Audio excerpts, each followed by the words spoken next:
Hello everyone, this is Dr. Raja Gambhir Rao, lecturer in economics, Government Degree College, Kamareddy. Now I am here to discuss the law of returns to scale in the easy manner.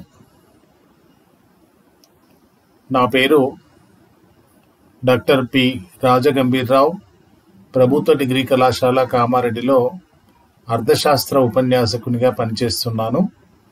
నేను ప్రస్తుతం తరహాను అనుసరించి ప్రతిఫలాలను గురించి వివరిస్తాను. Introduction. The law of returns to scale is concerned with the study of production function in long run.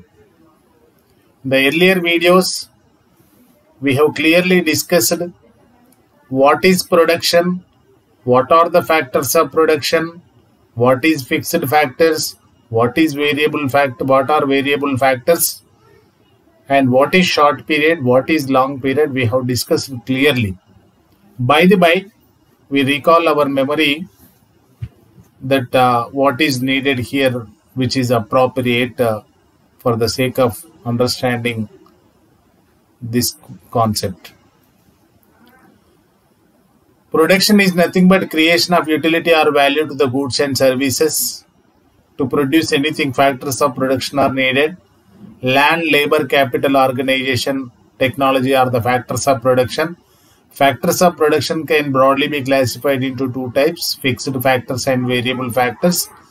Fixed factors are the factors that cannot be changed in the short period. Variable factors are the factors that can be changed in short period also.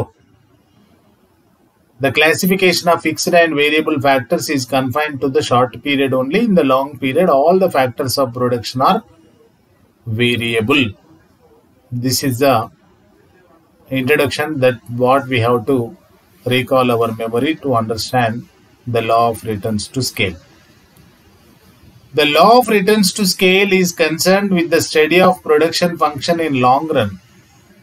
You remember this point. Long run. In long run, all the factors are variable. We can change all the factors.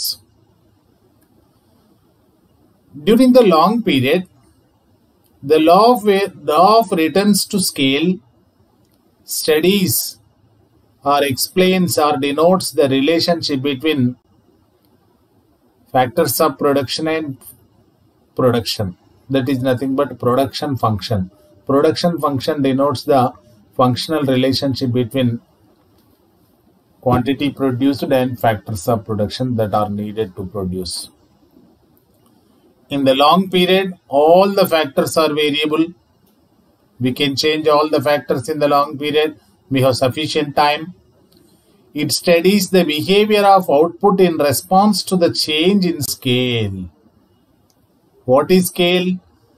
Change in scale means the proportion of change in all inputs or factors is found equal. Change in scale means the proportion of change in all inputs or factors is found equal. When the factors of production are changed in one scale, how production changes? What is the behavior of output? Output is nothing but production. How the production changes? What is the response of output is studied in the law of returns to scale. తరహాను అనుసరించి ప్రతిఫలాలు. తరహాను అనుసరించే ప్రతిఫలాల సూత్రాన్ని అర్థం చేసుకోవడం కోసం మళ్ళీ మనం గతంలో చర్చించినటువంటి అంశాలను కొన్నింటిని గుర్తుకు తెచ్చుకోవాల్సి ఉంటుంది. ఉత్పత్తి అనగానేమి, ఉత్పత్తి కారకాలు అనగానేవి, ఉత్పత్తి కారకాలను ఎన్ని విధాలుగా వర్గీకరిస్తారు, స్థిర కారకాలు అంటే ఏంటి, చర కారకాలు అంటే ఏంటి, స్వల్పకాలం అంటే ఏంటి, దీర్ఘకాలం అంటే ఏంటి అనే అంశాలు గతంలో చర్చించినటువంటి వాటిని ఒక్కసారి గుర్తు తెచ్చుకుందాం. వస్తు సేవలకు ప్రయోజనాన్ని, విలువను సృష్టించడాన్ని ఉత్పత్తి అంటాము. ఉత్పత్తి చేయడానికి అవసరమైనటువంటి వాటిని ఉత్పత్తి కారకాలు అంటాము. భూమి, శ్రమ, మూలధనం, వ్యవస్థాపన మరియు సాంకేతిక పరిజ్ఞానములు ఉత్పత్తి కారకాలు. ఉత్పత్తి కారకాలను మనం స్థిర కారకాలు చరకారకాలు అని రెండు విధాలుగా వర్గీకరిస్తాము. స్థిర కారకాలు చరకారకాలు అనే వర్గీకరణ అనేది స్వల్పకాలానికి సంబంధించింది. స్వల్పకాలంలో మాత్రమే కొన్ని ఉత్పత్తి కారకాలు స్థిరంగా ఉండి మరికొన్ని మారుతుంటాయి. దీర్ఘకాలంలో అన్ని ఉత్పత్తి కారకాలు మారుతాయి, అన్నింటినీ మార్చవచ్చు. స్వల్పకాలంలో మిగతా ఉత్పత్తి కారకాలను స్థిరంగా ఉంచి చర ఉత్పత్తి కారకమైన శ్రామికుల సంఖ్యను మార్చుతూ పోతే ఉత్పత్తి ఏ విధంగా మారుతుందో చర అనుపాతాల సూత్రంలో మనం వివరంగా చర్చించుకున్నాం. ఇప్పుడు దీర్ఘకాలంలో అన్ని ఉత్పత్తి కారకాలను ఒక అనుపాతంలో మార్చినప్పుడు ఉత్పత్తి ఏ అనుపాతంలో మారుతుందో తరహానుసరించి ప్రతిఫలాల సూత్రం వివరిస్తుంది. దీన్నే స్థాయి ప్రతిఫలాల సూత్రం అని కూడా అంటారు. The law of returns to scale is concern with the study of production function in the long run. ఈ సూత్రం దీర్ఘకాలానికి సంబంధించినటువంటి ఉత్పత్తి ఫలాన్ని వివరిస్తుంది. దీర్ఘకాలంలో అన్ని ఉత్పత్తి కారకాలు చలాంకాలే. దీర్ఘకాలంలో అన్ని ఉత్పత్తి కారకాలను ఒక అనుపాతంలో మార్చినప్పుడు ఉత్పత్తి ఏ అనుపాతంలో మారుతుందో the behaviour of output in response to the change in scale అనేటువంటిది స్థాయికి సంబంధించినటువంటి అంశం ఇక్కడ వివరంగా చర్చించడం జరుగుతుంది. డెఫినేషన్ సూత్రం. In the long period when the producer increases all the inputs in a given proportion, in what proportion the production changes is studied in the law of returns to scale. It is the law of returns to scale is confined to the long period. During the long period, when the producer increases all the inputs, laborers, capital, technology, everything in a given proportion, in one proportion, in what proportion the production changes is studied in the law of returns to scale.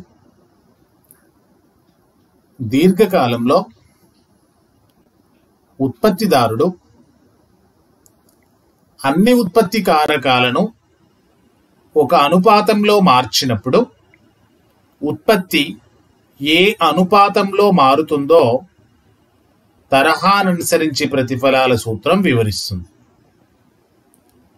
దీర్ఘకాలంలో ఉత్పత్తిదారుడు అన్ని ఉత్పత్తి కారకాలను అన్ని ఉత్పాదకాలను ఒక అనుపాతంలో మార్చినప్పుడు ఉత్పత్తి ఏ అనుపాతంలో మారుతుందో తెలిపేటువంటి సూత్రాన్ని తరహానుసరించి ప్రతిఫలాల సూత్రం అంటారు. దీన్నే స్థాయి ప్రతిఫలాల సూత్రం అని కూడా అంటారు.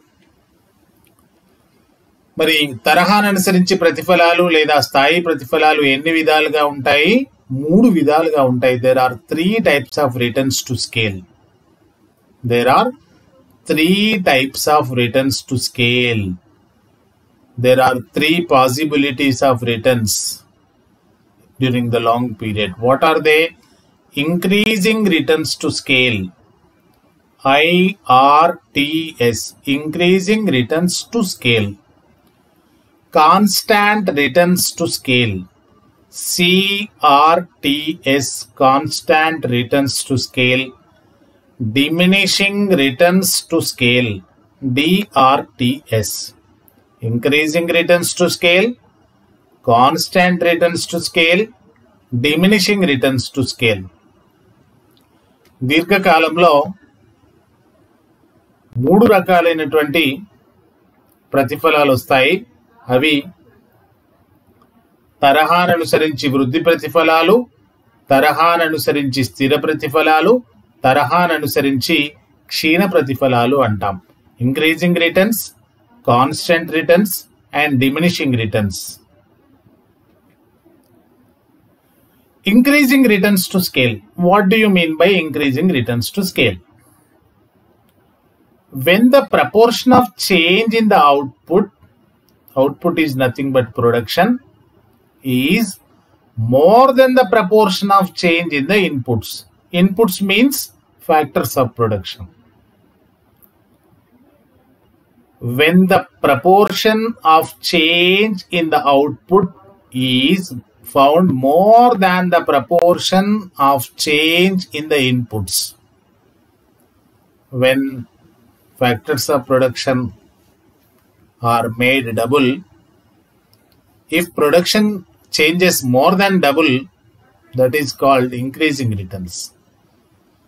Change in the proportion of output is more than, you remember this point, more, increasing. When the proportion of change in the output is more than the proportion of change in the inputs, it is called increasing returns to scale. ఉత్పత్తి కారకాలలోని అనుపాత మార్పు కంటే ఉత్పత్తిలోని అనుపాత మార్పు ఎక్కువగా ఉన్నట్లయితే అప్పుడు ఉత్పత్తిలో తరహాను అనుసరించి వృద్ధి ప్రతిఫలాలు లేదా పెరుగుచున్న ప్రతిఫలాలు వస్తున్నట్లుగా చెప్పవచ్చు. ఉత్పత్తి కారకాలలోని అనుపాత మార్పు కంటే ఉత్పత్తిలోని అనుపాత మార్పు ఎక్కువగా ఉన్నట్లయితే ఉత్పత్తిలో తరహాను అనుసరించి వృద్ధి ప్రతిఫలాలు లేదా పెరుగుచున్న ప్రతిఫలాలు వస్తున్నట్లుగా చెప్పొచ్చు. రెండవది కాన్స్టెంట్ రిటర్న్స్ టు స్కేల్, తరహాను అనుసరించి స్థిర ప్రతిఫలాలు.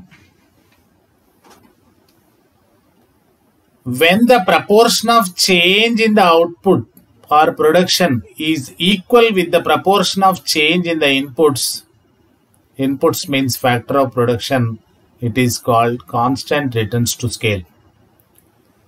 When the proportion of change in the output is equal with the proportion of change in the inputs, it is called constant returns to scale. It means when inputs are made double, production also increases double. That's all. How much proportion is there in the combination of inputs, that which leads to equal proportional change in the output. ఉత్పత్తి కారకాలలోని అనుపాత మార్పు మరియు ఉత్పత్తి పరిమాణంలోని అనుపాత మార్పు పరస్పరం సమానంగా ఉన్నట్లయితే దానిని తరహాను అనుసరించి వృద్ధి ప్రతిఫలాలు స్థిర ప్రతిఫలాలు అంటారు. ఉత్పత్తి కారకాలలోని అనుపాత మార్పు మరియు ఉత్పత్తిలోని అనుపాత మార్పు పరస్పరం సమానంగా ఉన్నట్లయితే అప్పుడు ఉత్పత్తిలో తరహాను అనుసరించి స్థిర ప్రతిఫలాలు వస్తున్నట్లుగా చెప్పవచ్చు. మూడవది diminishing returns to scale. When the proportion of change in the output or production is less than the proportion of change in the inputs, it is called diminishing or decreasing returns to scale. Diminishing returns means decreasing returns. Which is lesser than what? Which is lesser? Proportion of change in the output is less. Less than what? Proportion of change in the inputs. In the process of production, when the proportion of change in the output is lesser than the proportion of change in the inputs, it is called diminishing or decreasing returns to scale. ఉత్పత్తి కారకాలలోని అనుపాత మార్పు కంటే ఉత్పత్తిలోని అనుపాత మార్పు ఒకవేళ తక్కువగా ఉన్నట్లయితే అప్పుడు ఉత్పత్తిలో తరహాను అనుసరించి క్షీణ ప్రతిఫలాలు వస్తున్నట్లుగా చెప్పవచ్చు. ఉత్పత్తి కారకాలలోని అనుపాత మార్పు కంటే ఉత్పత్తిలోని అనుపాత మార్పు తక్కువగా ఉన్నట్లయితే, గమనించండి, లెస్ దాన్, తక్కువగా ఉన్నట్లయితే ఉత్పత్తిలో తరహాను అనుసరించి క్షీణ ప్రతిఫలాలు వస్తున్నట్లుగా లేదా తగ్గుచున్న ప్రతిఫలాలు వస్తున్నట్లుగా చెప్పవచ్చు. మరి దీనికి ప్రమేయాలు ఏంటి?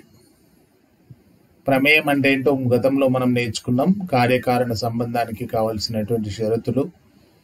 Assumptions are the conditions that are required to establish the cause and effect relationship. What are the conditions that are needed for the success of this law? All the inputs except entrepreneurship are variable.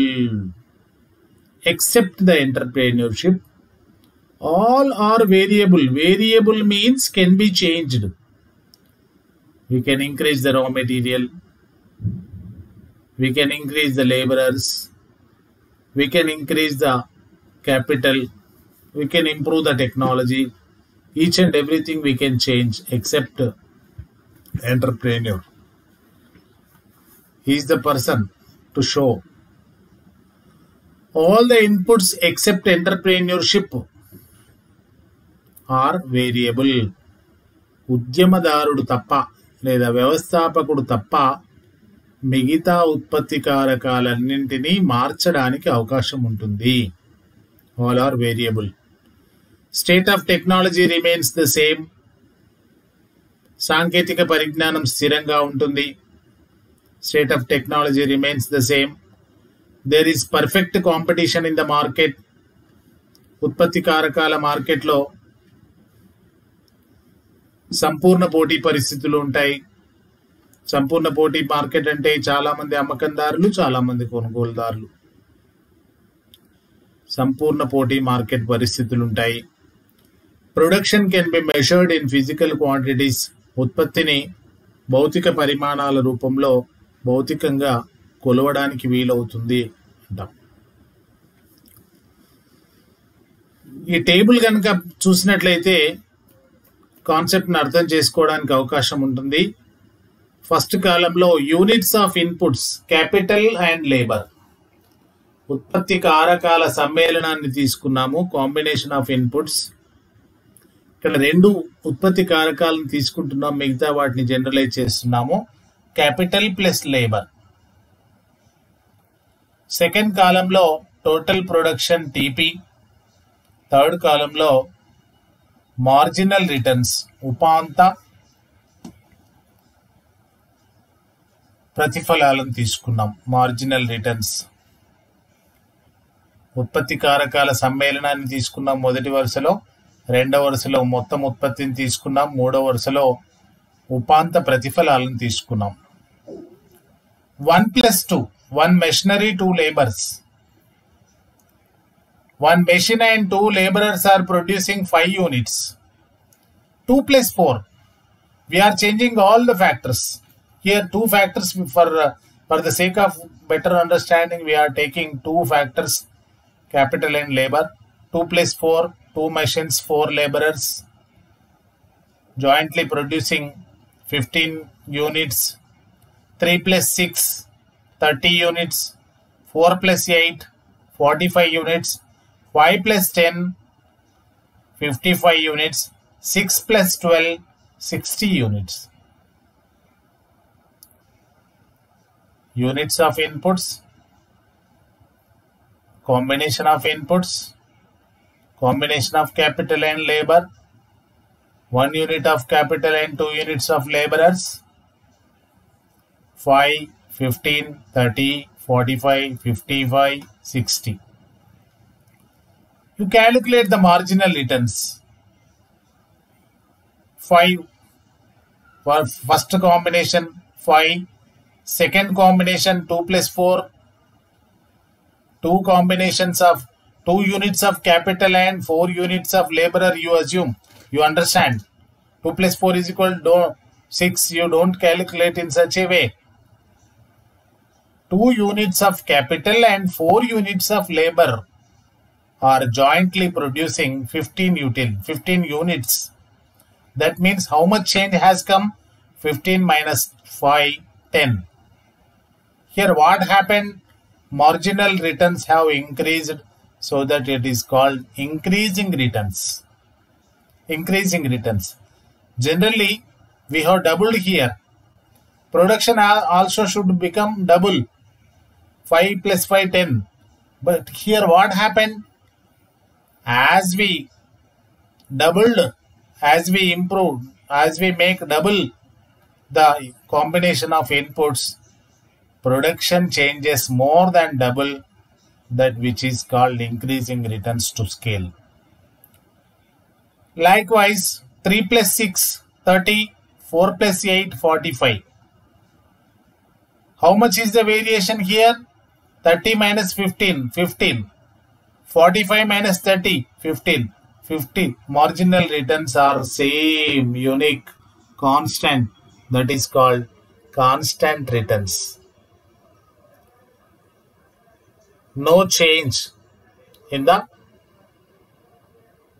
marginal returns. Next, 5 plus 10, 55, 6 plus 12, 60. How much change has come? 55 minus 45, 10, 60 minus 55, 5, 10, 5. What happened here? Decreased. Marginal returns have decreased, so that it is called diminishing returns.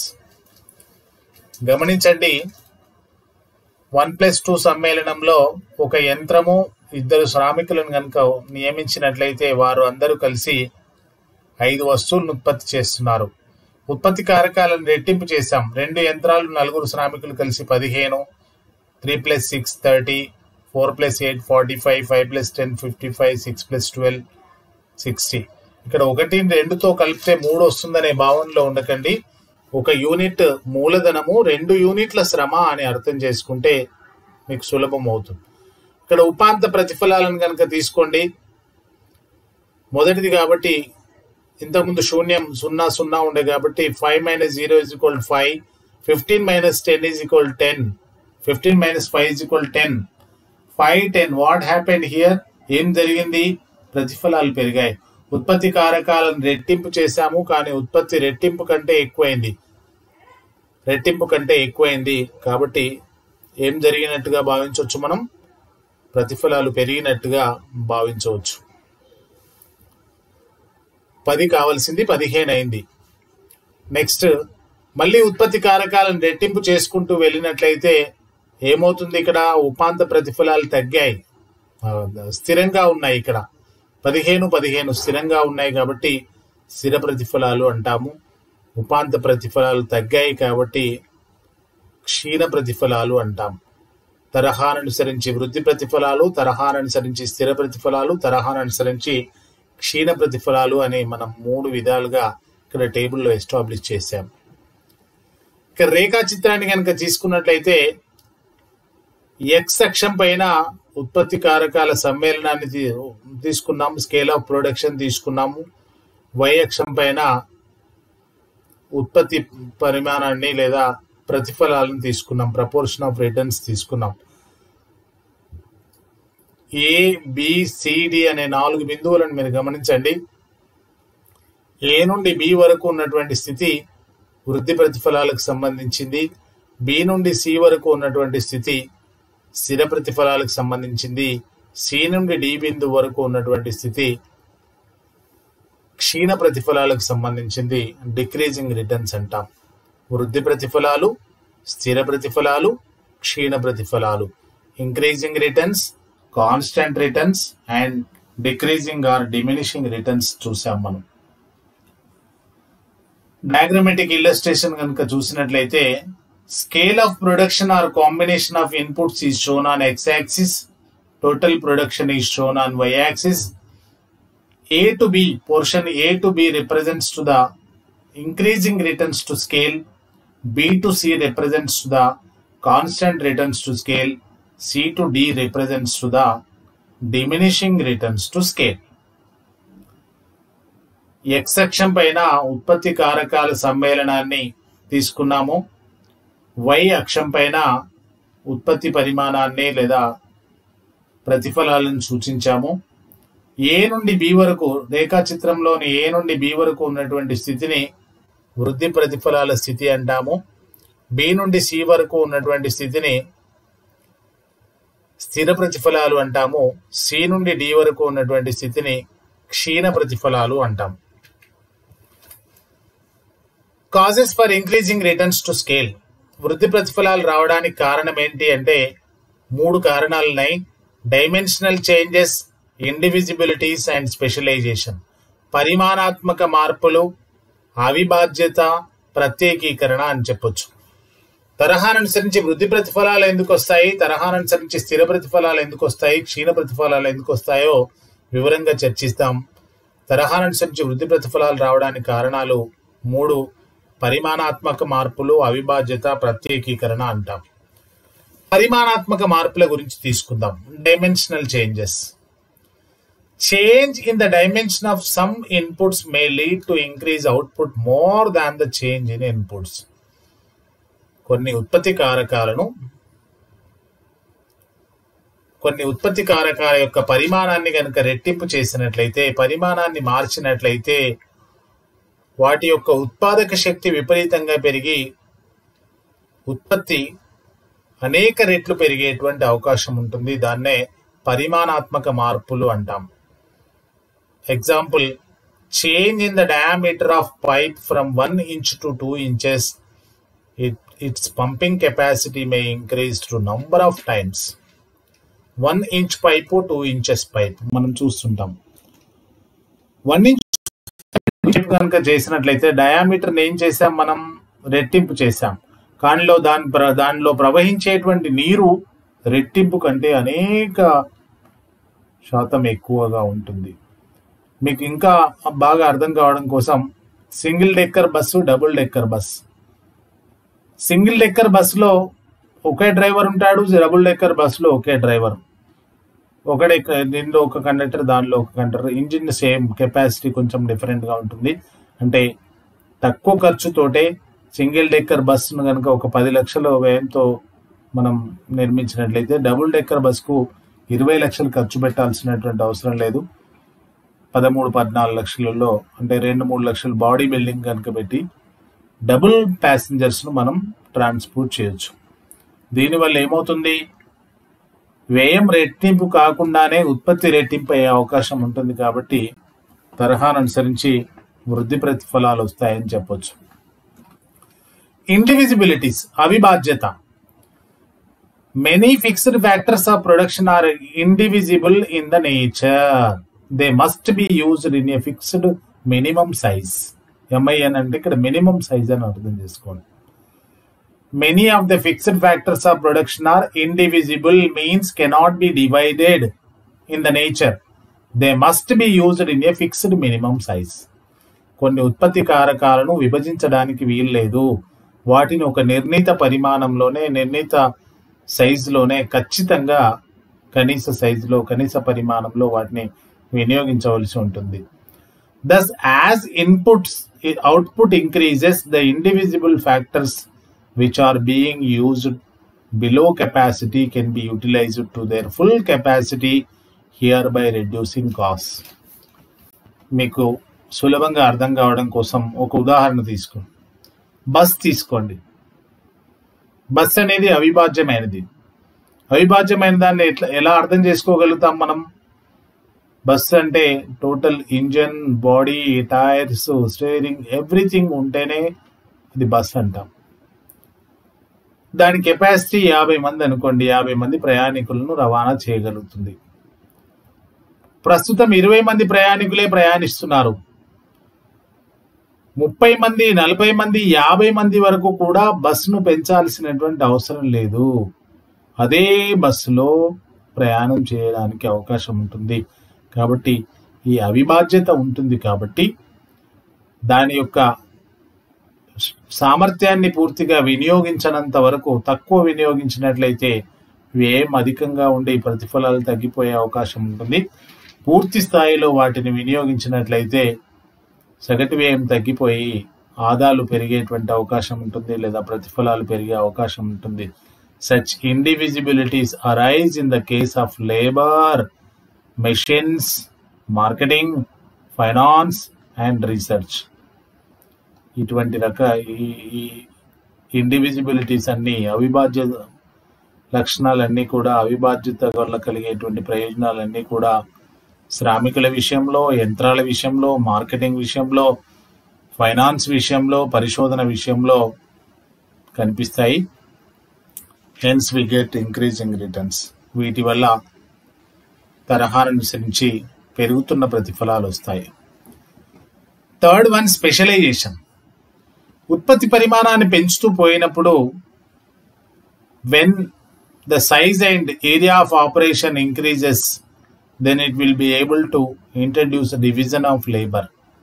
Work can be divided into so many stages, and separate persons may be appointed to individual wings of the production. ఉత్పత్తి పరిమాణాన్ని పెంచవలసి వచ్చినప్పుడు శ్రమ విభజనను ప్రవేశపెట్టే అవకాశం ఉంటుంది. శ్రమ విభజన వల్ల ప్రత్యేకీకరణ ఏర్పడుతుంది. దీనివల్ల ఏమవుతుంది, ప్రతిఫలాలు బాగా పెరిగేటువంటి అవకాశం ఉంటుంది, వృద్ధి ప్రతిఫలాలు వచ్చే అవకాశం ఉంటుంది. Specialisation refers to the limitation of activities within a particular field of production. ప్రత్యేకీకరణ వల్ల, శ్రమ విభజనను ప్రవేశపెట్టడం వల్ల అందరూ అన్ని పనులను చేయకుండా ఒక నిర్ణీత వ్యక్తి ఒక నిర్ణీత వ్యవహారాన్ని మాత్రమే చేపడతాడు. కాబట్టి అసెంబ్లింగ్, గ్రేడింగ్, ఇట్లా విభిన్న విభాగాలు, మార్కెటింగ్, ట్రాన్స్పోర్టేషన్, ఈ రకంగా విభిన్న విభాగాలను చేపట్టినట్లయితే ఏ విభాగానికి సంబంధించినటువంటి వ్యక్తి ఆ విభాగాన్నే చూసుకుంటాడు. కాబట్టి పని సామర్థ్యం, మెలకువలు పెరుగుతాయి. ప్రత్యేకీకరణ వల్ల అనేక రకాలైనటువంటి ప్రయోజనాలు కలుగుతాయి. Specialization may be in labour, capital, machinery and place. ఈ ప్రత్యేకీకరణ అనేది శ్రమ విషయంలో, మూలధనం విషయంలో, యంత్రాల విషయంలో మనం ప్రవేశపెట్టే అవకాశం ఉంటుంది. దస్ ఈ విధంగా specialization will lead to greater productive efficiency and to increasing returns, reduction in cost. ఈ విధంగా ప్రత్యేకీకరణ వల్ల ఉత్పత్తి సామర్థ్యం విపరీతంగా పెరిగి, ఉత్పత్తి సామర్థ్యం చాలా పెరిగి ప్రతిఫలాలు పెరగడమే కాకుండా ఉత్పత్తి వ్యయాలు తగ్గుతాయి, వ్యయాలు తగ్గే అవకాశం ఉంటుంది అన్న. ఇంకొక రెండు విషయాలు కూడా ఇక్కడ మనం గుర్తు తెచ్చుకోవాలి. మరి తరహాను అనుసరించి స్థిర ప్రతిఫలాలు ఎందుకు వస్తాయి అనుకుంటాం మనం. మార్షల్ ఏమన్నాడు, అకార్డింగ్ టు మార్షల్, ఉత్పత్తిని పెంచుతూ పోయినట్లయితే పెంచినప్పుడు కొన్ని రకాల ప్రయోజనాలు వస్తాయి, కొన్ని రకాల నష్టాలు వస్తాయి. ప్రయోజనాలు, నష్టాలు పరస్పరం సమానం కావడం వల్ల తరహాను అనుసరించి స్థిర ప్రతిఫలాలు వస్తాయి అన్నాడు. మరి క్షీణ ప్రతిఫలాలు ఎందుకు రావడానికి అవకాశం ఉంటుంది? పరిమాణం పెరగడం వల్ల, సంస్థ యొక్క నియంత్రణ పరిధి పెరగడం వల్ల, సరి అయినటువంటి పర్యవేక్షణ లేకపోవడం వల్ల, వనరులు వృధా కావడం వల్ల, మేనేజ్మెంట్ సరిగా నిర్వహణ లోపాలు ఉండడం వల్ల తరహాను అనుసరించి క్షీణ ప్రతిఫలాలు వచ్చేటువంటి అవకాశం ఉంటుంది. ఇది ఈరోజు సమాచారం. Thank you very much. ఈ వీడియో మీకు నచ్చినట్టయితే please like, share and comment. Thank you very much.